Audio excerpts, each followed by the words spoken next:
நட்சத்திர ஒளி ராணியின் கதை. ஒரு காலத்தில் அமைதியான செலஸ்டரா இராச்சியத்தில் எலாரா என்ற ராணி வாழ்ந்தாள். மற்ற அரசர்களைப் போல அல்லாமல் எலாரா தனது அரண்மனையின் சுவர்களின் புறம்பாக உள்ள உலகத்திற்கு விருந்தாளியானாள். அவள் புல்வெளிகளில் சுற்றுப்பயணம் செய்வது, கிராமத்தினருடன் பேசுவது மற்றும் நட்சத்திரங்களால் ஒளி பாய்ந்த வானத்தை பார்க்க வேண்டும் என்று மிகுந்த ஆர்வமாக இருந்தாள். எலாராவிடம் ஒரு விசித்திரமான திறமை இருந்தது. அவள் நட்சத்திரங்களின் சத்தங்களை கேட்க முடியும்.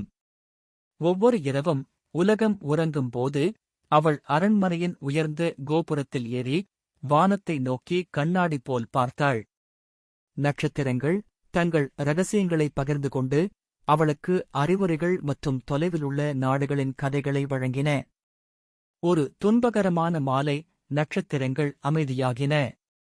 அவற்றின் களங்கமயமான ஒளி மங்கியது. வானம் ஏதோ துக்கத்தில் இருப்பது போல தோன்றியது. கவலையாகிய எலாரா நாட்டின் அறிவான ஜோதிடரான அஸ்திரிட் என்பவரின் ஆலோசனையை நாடினாள். நட்சத்திரங்கள் மங்குவதற்கான காரணம் செலஸ்டராவின் இதயம், எங்கள் வானங்களை பாதுகாக்கும் மந்திரமயமான கலை திருடப்பட்டது என்று அஸ்டிரிட் தெரிவித்தார். தனது இராச்சியத்தை காப்பாற்ற முடிவு செய்த எலாரா ஒரு சாதாரண பயணியாக மாறுவேடம் செய்து அந்த கலை மீட்டுக் கொள்வதற்கான பெருந்தொற்று ஆற்றில் குதித்தாள். அவள் மந்திரமயமான காடுகளை, அபாயகரமான ஆறுகளை கடந்து கடுமையான மலைகளின் மீது பயணம் செய்தாள். வழியில் அவளுக்கு ரிவன் என்ற புத்திசாலி நாய் தோழன் ஆனான். அவன் அவளுடைய விசுவாசமான தோழனாக ஆனான். அவர்கள் பயணம் டார்க் ஹல்லோவுக்கு கொண்டு சென்றது. அங்கு ஒரு வாய்ப்பு, மந்திரவாதி செலஸ்டராவின் இதயத்தை காக்கிறான்.